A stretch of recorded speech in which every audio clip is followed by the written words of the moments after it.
এটা বলতে খুব খারাপ লাগছে যে এত বড় ঘটনা হয়ে গেছে, সোশ্যাল মিডিয়া তোলপাড় হয়ে গেছে, সবাই প্রে করছে ওর জন্য, কিন্তু তারা একটা যোগাযোগ করেনি। ওনার স্বামীও ওর হাজবেন্ডও একটাও যোগাযোগ করেনি, না একটা ফোন কল করেছে। মানে 1 ঘন্টাও হয়নি, মানে 40 মিনিটের মধ্যে মা ফোন করছে যে এরকম এরকম ব্যাপার, আমি ওকে এমার্জেন্সি এখানে ভর্তি করে। এটা একটা ভয় ছিল যে যদি এই ঘটনা সোশ্যাল মিডিয়াতে আসে, লোকে হয়তো বলবে সেলিব্রিটি মানুষ, এদের বিয়ে টেকে না, এদের সমস্যা হয়ে থাকে, এরা বড্ড নাটক করে। তো এই ভয়টা ওর ছিল। তা আমি আজকে ওকে তাই বললাম, তোকে কেউ খারাপ বলছে না। সত্যি বলছি, ভিডিও করে দেখাতে পারতাম যে ও কিভাবে ভেঙে পড়েছে, মিনিটে মিনিটে কথায় কথায় কাজ। আর ওর কথার মধ্যে একটাই কথা থাকছে, একবার ফোন। ছোট থেকে মা ওকে বড় করেছে, মা ওকে সেইভাবে ট্যাকেল করে, সব জায়গায় মা নিয়ে যায়, আর মা অ্যাজ আ গাইডেন্সও যায়, এবং ওর সবকিছু মানে কখন জল খাবে, কখন কি লাগবে, কখন ডায়েরিটা এগিয়ে দেবো, কখন স্টেজে কি দরকার, ওর সমস্ত কিছু মা হ্যান্ডেল করে।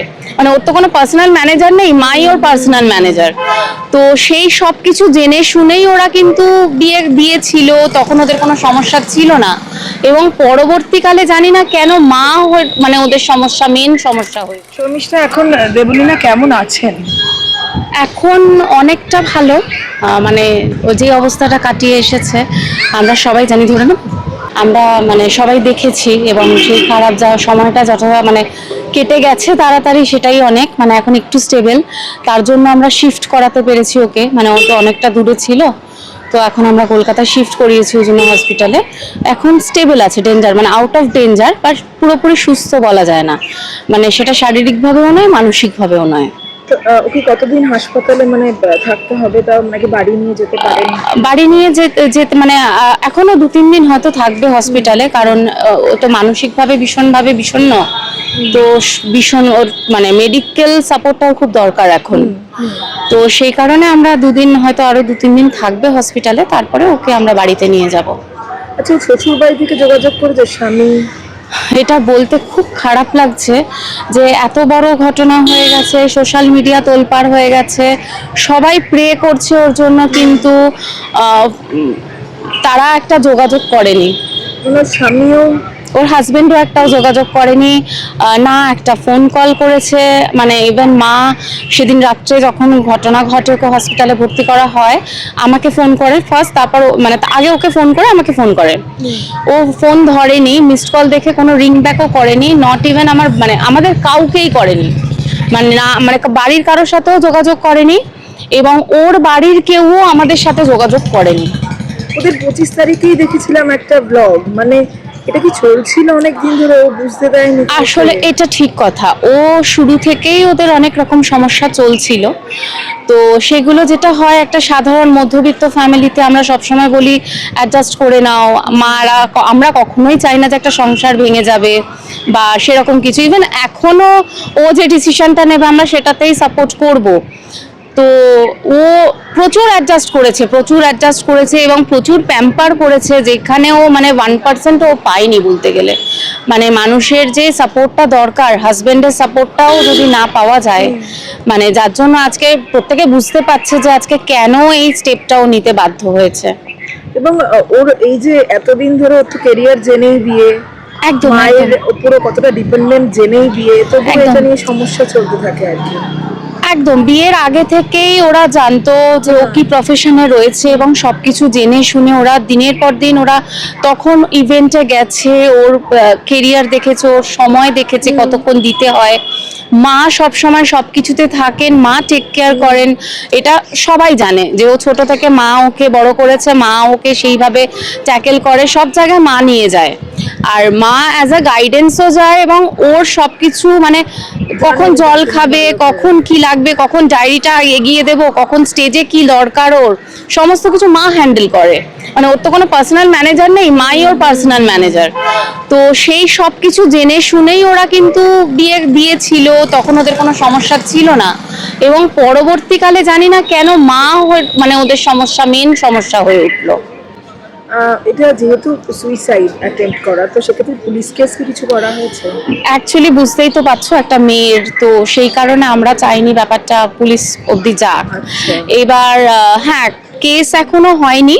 আমরা একটা কমপ্লেনের জন্য কালকে গেছিলাম, কিন্তু চন্দননগর থানায় আমাদের ভীষণভাবে হ্যারাস করা হলো কালকে।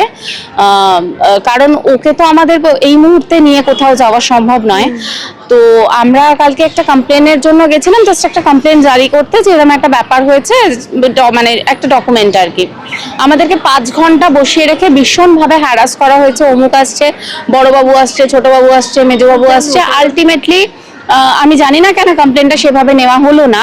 বললো এরম ভাবে তো কমপ্লেন হয় না, আমরা যদি কমপ্লেন নিই এফআইআর হয়ে যাবে, এফআইআর হলে এই হবে ওই হবে, আপনাদের এই জিনিসগুলো ইনক্লুড করতে হবে, মানে আননেসেসারি প্রচুর হ্যাপাজট ঘুরিয়ে ঠুরিয়ে আলটিমেটলি আমরা কমপ্লেনটা কালকে করতে পারিনি। তো আমরা এখন জানি না ও কি ডিসিশন নেবে। ও বলেছিল মানে তোমরা স্টেপ নিতে পারো, সেই জন্য আমরা এগিয়েছিলাম। তো এখন ওর ওপরেই আমরা মানে ওকে ছাড়া আর কি কমপ্লেন করাটা খুব চাপ হয়ে যাচ্ছে। কারণ আমরা চেষ্টা করেছিলাম, প্রশাসন থেকে কোনো সমস্যা হলো হয়তো, তাও আমরা চেষ্টা করব। দেখো আমরা সবাই তো চাই যে সবাই ভালো থাকুক, কিন্তু এইভাবে তো দীর্ঘদিন কি বলবো, মানে এখনো তাও বলছি যে শক্ত হ। এখন মানে প্র্যাকটিক্যালি বলতে গেলে 2 মিনিট পরে পরে কাঁদছে, আর ওকে কাঁদতে দেখতে এরকম ভাবে ভালো লাগছে না।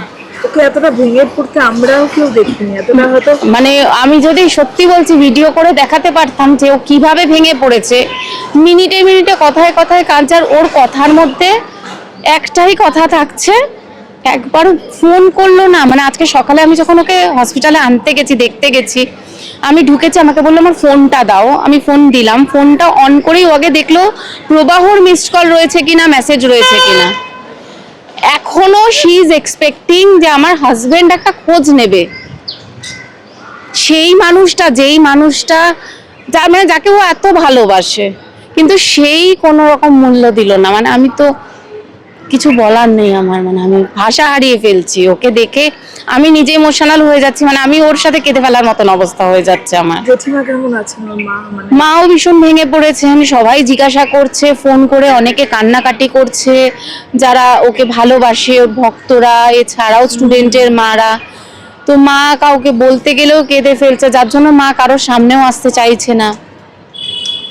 মানে আমাদের সবারই এখন মন মেজাজ খুবই খারাপ, যে জানি না মানে আজকে এই যে ট্রমাটা, মেন্টাল ট্রমাটা ওর চলছে, সেই ট্রমাটাও কিভাবে আর কি ওভার আপ করবে। আবার গানে ফেরা, সে এটা কাটিয়ে আবার নিজের ওর পরপর শো ছিল, মানে ওর পরপর শো ছিল, আমি নিজে জানি। আমার সামনে বসে বাইট দিয়েছে সব। আজকে সকালেও যখন আমি গেছি আমাকে বলছে ওরা সিঙ্গার পেয়ে গেছে, কারণ ওর কালকে শো ছিল, আজকে শো ছিল, ওরা সিঙ্গার পেয়েছে। আমি খালি ওকে একটা প্রশ্ন করলাম, তুই কি এখন সেই পরিস্থিতিতে রয়েছিস?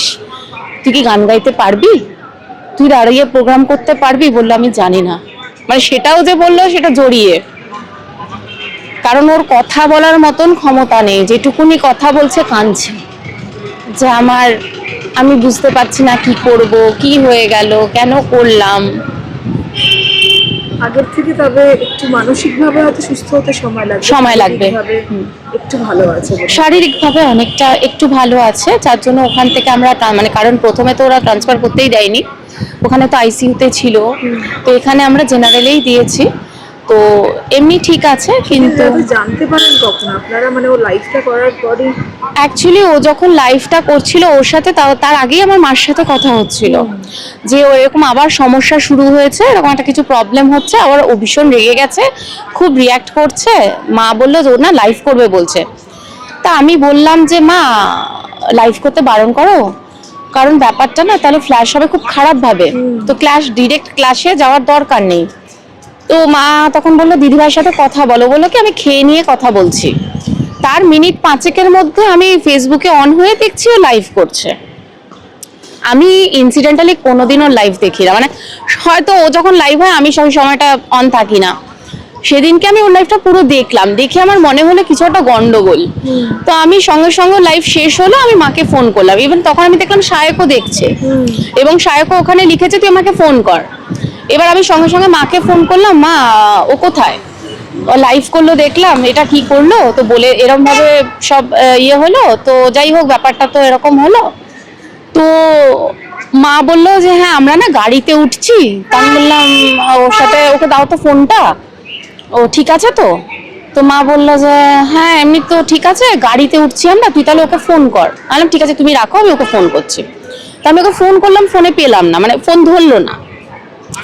তা আমি ভাবলাম যে ঠিক আছে গাড়িতে তো সবাই আছে, এবার স্বাভাবিক ব্যাপার, গাড়িতে ওর আত্মসহায়ক রয়েছে, ড্রাইভার রয়েছে, মানে পাপাইদা যে সবসময় সঙ্গে থাকে সে রয়েছে, মা রয়েছে, মধু রয়েছে, সেখানে এত লোকের মধ্যে তো সেরকম কিছু হবে না, সেফ। ঠিক আছে যাক, সাবধানে বাড়ি যাও, আমি তাহলে পরে কথা বলে নেব। তার তার 1 ঘন্টার মধ্যেই মা, মানে 1 ঘন্টাও হয়নি, মানে 40 মিনিটের মধ্যে মা ফোন করছে যে এরকম এরকম ব্যাপার, আমি ওকে এমার্জেন্সি এখানে ভর্তি করেছি। এবার তখন আমার না এমন অবস্থা, আমি ক্যাব পাচ্ছি না, তো যার জন্য আমি সেই রাত্রিবেলা বেরিয়ে আসতে পারি, কিন্তু ভীষণ টেনশনের মধ্যে ওই রাত্রিটা কেটেছে। তারপর তো কালকে সকাল থেকে ছোটাছুটি যা চলছিল আর কি। যাই হোক, এখন আপনারা সকলে পাশে আছেন, মনের জোর পাশে তো থাকতেই হবে, নিজেরা স্ট্রং না থাকলে, মানে আমরা আমাদের মন খারাপ থাকলেও নিজেরা স্ট্রং থাকতে হবে। ওকে তো সেটা দেখানো যাবে না যে আমরা খুব দুঃখে আছি, কারণ ওকে এখন সান্ত্বনা দেওয়া বা ওর পাশে থাকাটা, ওকে স্ট্রং রাখাটা হচ্ছে মেন কথা। দেখা যাক, হোপফুলি সবার আশীর্বাদে, তোমাদের সাপোর্টে হয়তো আবার তাড়াতাড়ি ফিরে আসবে সবকিছু নিয়ে। মানুষ দুশ্চিন্তা করছেন দেবরিনাকে নিয়ে, সোশ্যাল মিডিয়ায় প্রচুর মানুষ প্রার্থনা আমি কালকে করছেন। রাত্রি 3:30 পর্যন্ত ফোন ধরেছি, হোয়াটসঅ্যাপ করেছি, মেসেঞ্জার করেছি, প্রচুর মানুষ যাদেরকে আমি চিনি, যাদেরকে আমি চিনি না, তারাও আমাকে মেসেজ করছে, ফোন করছে, খোঁজ নিচ্ছে, দিদির কি হলো, দিদি কেমন আছে, খুব খারাপ লাগছে শুনে। যারা কোনোদিন আমাকে মানে হয়তো ফোনই করে না, তারাও ফোন করছে, কেমন আছে, কি খবর আছে, সব ঠিক আছে তো। তো সত্যি সবাই, আমি দেখছি তো সবাই ওকে খুব ভালোবাসে। ওর এটা একটা ভয় ছিল যে যদি এই ঘটনা সোশ্যাল মিডিয়াতে আসে, লোকে হয়তো বলবে সেলিব্রিটি মানুষ, এদের বিয়ে টেকে না, এদের সমস্যা হয়ে থাকে, এরা বড্ড নাটক করে, তো এই ভয়টা ওর ছিল। তো আমি আজকে ওকে তাই বললাম, তোকে কেউ খারাপ বলছে না, তোকে কেউ খারাপ বলছে না, তোর পাশে সবাই, এবং প্রত্যেকে পজিটিভ দিচ্ছে কমেন্ট, কেউ কিন্তু তোর এগেনস্টে কোনো কিছু বলছে না, কারণ সবাই বুঝতে পারছে তোর জায়গাটা। তো তুই ওটা ভাবিস না যে কেউ তোকে ভুল বলবে। এই মনের জোরে ওকে আবার ফিরতে একদম একদম একদম, আমি তাই একটু আগে ওকে বললাম যে মানুষের একটাই কথা, একটাই বক্তব্য, আমরা দেবলীনাদির জায়গা হচ্ছে স্টেজে, আমরা দেবলীনাদির গান শুনতে চাই। কারণ অনেকেই আমাকে বলে যে দেবলীনা নন্দীর গান হচ্ছে মন খারাপের মেডিসিন, সেইখানে তার মন খারাপ, তো সেই খারাপটাকে তো ঠিক করতেই হবে, লোকের মন ভালো করতে হবে। একদম। তোমরা সাথে থেকো, মানুষ সবাই জানুক যে একটু বেটার আছে, সবাই আশীর্বাদ করো, সবাই প্রার্থনা করো যাতে ও খুব তাড়াতাড়ি স্বাভাবিক হওয়ার চেষ্টা করে, আমাদের মাঝখানে ফিরে আসে। হ্যাঁ, স্ট্রাগল তো লাইফে লেগেই থাকবে, লড়াই তো করতে হবে, লড়াই ছাড়া তো বাঁচা যায় না। Thank you.